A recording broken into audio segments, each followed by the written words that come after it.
De nouveaux cantons pour cette première élection départementale. Ça s'appelle Tourcoing 2. C'est visiblement le centre de Tourcoing, en fait. C'est les 2 tiers de Tourcoing. Les Oui, 2 tiers de Tourcoing. 2 tiers Merci est. de m'aider. Hein. Je ne connais pas tous les cantons par cœur. 3 minutes pour convaincre sur Grand Lille TV. Nous recevons donc aujourd'hui le dernier candidat pour cette élection, Olivier Descamps. J'excuse votre colistière Valérie Duquesnoy, qui est au travail ce midi en direct. Vous représentez Europe Écologie Les Verts. Vous avez 3 minutes pour convaincre. À vous. Bonjour, je suis Olivier Descamps, candidat Europe Écologie Les Verts sur le canton de Tourcoing 2, canton qui, comme vous le disiez, a la particularité d'être strictement contenu dans le périmètre de la ville, puisqu'il représente les 2 tiers de la ville. J'étais conseiller municipal délégué au développement culturel dans la précédente municipalité, et je suis aussi l'animateur du groupe local Tourcoing Environ Vallée de la Lys, le maillon de proximité de notre organisation. Professionnellement, je suis cheminot, aiguilleur en gare de Lille, et j'ai longtemps eu des responsabilités régionales au sein d'une des principales organisations syndicales de la SNCF.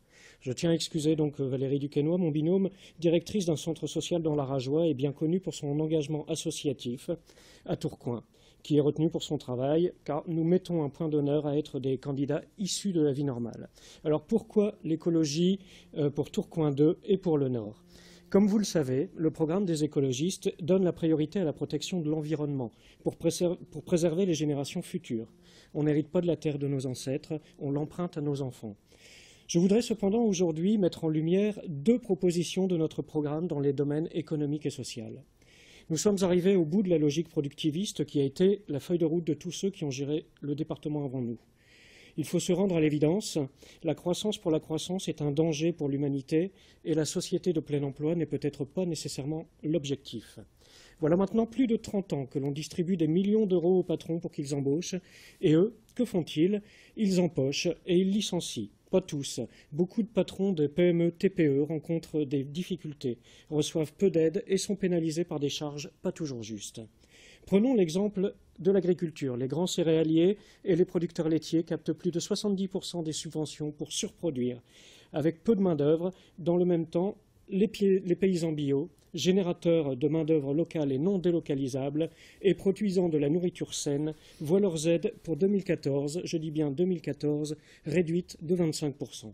A l'inverse, les allocataires des minima sociaux se retrouvent très souvent stigmatisés et ils nourrissent bien souvent un sentiment d'exclusion qui les éloigne de la vie en société. C'est pour éviter ces 2 écueils que nous proposons de faire du département du Nord le département pilote en France du revenu d'existence, revenu perçu par chacun mensuellement, sans condition et cumulable avec un emploi rémunéré. Cette véritable révolution sociale permettra de penser une nouvelle façon de faire société en modifiant en profondeur notre rapport au travail, au temps, aux autres. Parce que le bénévolat est une richesse, parce que l'entraide est une richesse, parce que les loisirs sont une richesse et parce que le partage du travail est une richesse. Parce que le département nous accompagne de la naissance à la mort, essentiellement tourné vers le social et la santé, il est essentiel d'utiliser cet échelon pour réinventer la vie.